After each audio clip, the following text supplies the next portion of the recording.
Hola, buenas noches a cada uno de ustedes. Bienvenidos a esta tercera serie de 7 en 40. Quisiera platicar un poquito de cómo fue mi experiencia con el cristianismo. En, en mi desarrollo y en mi crecimiento, mis padres no acudían a las iglesias, mi madre de vez en cuando, mi padre nunca acudía.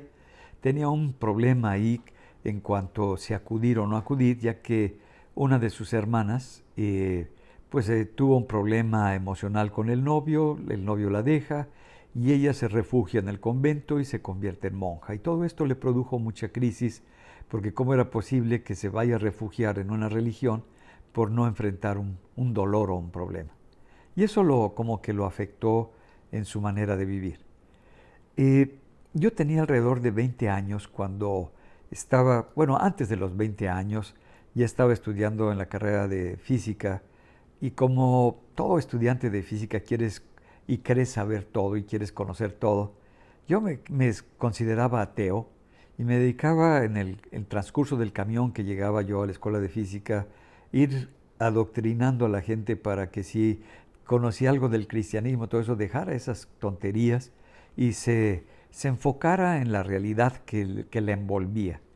Me junté con un grupo de compañeros de la escuela, me regalaron libros de Marx, de Engels, pues hasta empecé a leerlos, el proletariado, y dije, pero no entiendo qué es cómo está queriendo encajar toda esta filosofía. Era un tiempo cuando acababa de salir el movimiento del 68, los problemas que había en México, el desajuste social que estaba ocurriendo y el cambio social que estaba ocurriendo en esa época.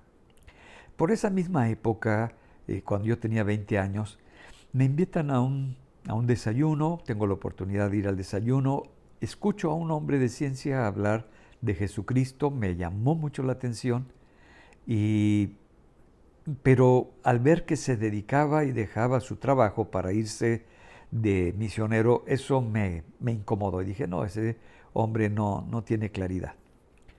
Puede ser muy brillante, pero no tiene claridad. Y bueno, una persona de las que estaban organizando ese evento en el Hotel del Prado, en la Ciudad de México, me dijo, oye, te invito a que vengas con nosotros.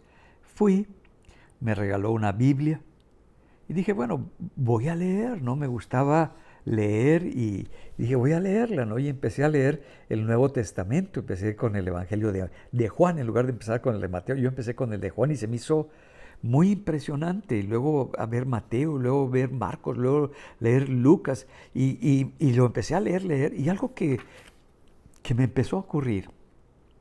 Recuerdo que yo tenía un escritorio que era un respirador donde hacía mis trabajos y ahí me ponía a leer la Biblia y sin una emoción, sin un sentimiento precedente, me empezaron a escurrir las lágrimas. Yo decía, ¿qué me está pasando? Si no tengo esta emoción, si no tengo este sentimiento, ¿por qué me salen lágrimas cuando estoy leyendo este libro? Y fui adentrándome y me pareció que lo que decía la escritura era verdad. Y yo dije, qué interesante Jesús cómo habla y lo que ofrece y la salud que ofrece y la oración que hace. ¿Cómo es ¿Qué ocurrió? Pero siempre vienen dudas a la cabeza donde uno dice, bueno, ¿será que este libro es el original que redactaron Mateo, Marcos, Lucas, la gente que escribió? Y empieza uno como que a dudar de la veracidad, de la solidez de un libro, ¿no? Y hay un estudio que es muy interesante en el cual entre el tiempo que se escribe, que fue en el año 30 o 40 después de Cristo, entre el 30 y 40 después de Cristo, la primer copia que aparece, entre más corto sea ese tiempo, más veraz es. Y entre mayor número de copias haya de ese documento, es que es veraz lo que está escrito ahí en la Biblia. Y bueno, investigando un poquito acerca de eso, eh, pude ver que en el año, aparece la primera copia en el año 130 después de Cristo. Y uno dice, bueno, eso le da crédito. Pero en el año 350 después de Cristo aparecen 5309 copias en griego, en latín y en otros idiomas. En griego aparecen también otras copias, 10,000, en latín 9,300, y así. Y esto me dio un poco de seguridad. Dije, bueno, ya al menos esto que estoy leyendo es algo que sí se redactó en esa época y que los eruditos que manejan esto y la persona más capaz no puede rebatir esta investigación que está hecha. Pero dije, la otra pregunta que surge, ¿realmente Jesucristo quién era? Pudo haber sido un gran maestro, un gran hombre que vino, que quiso ayudar, como decían varios de mis maestros en el centro de investigación. No, pues era un hombre diferente, hizo grandes cosas por su sociedad, pero hasta ahí lo tenían como un hombre eh, pues erudito y maestro de la escritura.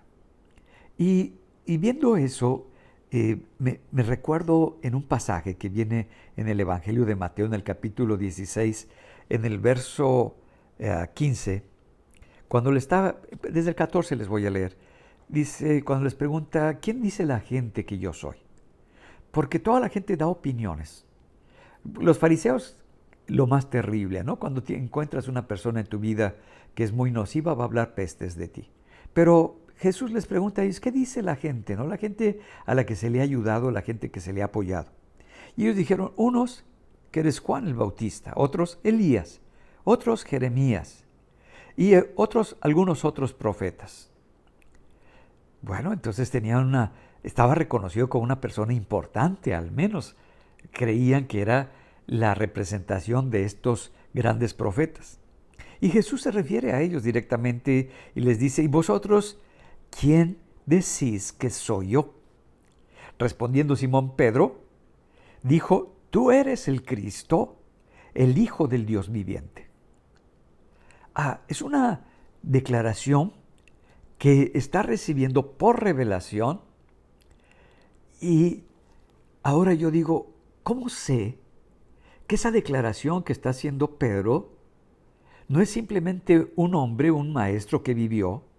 ¿Qué respaldo tiene que Jesús, pues como él decía que era el Hijo de Dios, no solamente era un hombre que vino, sino que era Dios que estuvo entre nosotros? Y me fui a investigar un poco, cosa que no voy a tratar aquí porque ya se me cortó el tiempo. Hay tanta evidencia histórica de la resurrección de Jesucristo que no se puede refutar que no haya resucitado. Este hecho único en la historia de la humanidad hizo que hubiera un cambio generacional en la percepción de la vida y de la muerte. Y el que hizo este cambio resucitando fue Jesucristo. Jesús ha sido para mí y es para mí no solamente Señor, Maestro, sino mi Señor y mi Salvador.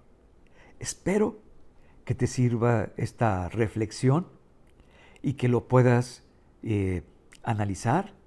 Y si gustas mandar algún comentario, el día de mañana voy a poner en donde los comentarios y los días sábados voy a contestar los comentarios que más pueda. Te puedo dar literatura, te puedo dar referencias de cualquiera de las cosas. Me dio gusto, quisiera orar contigo y darle gracias a Dios por esto. Padre, gracias por la oportunidad de considerar tu verdad como la fuente de vida que has venido a traer a nuestro corazón. Para poder tomar una postura y definirnos, así como Pedro se definió, no por lo que decían los otros, no por lo que decía la gente, sino por lo que recibió en su corazón. Y te pido que reveles tu verdad al corazón de cada persona, para que cada persona pueda en su corazón decidir escogerte a ti como Señor y como Salvador. en el nombre de Jesús. Amén. Me dio gusto, espero que edifique tu corazón y levante tu vida. Nos vemos el día de mañana.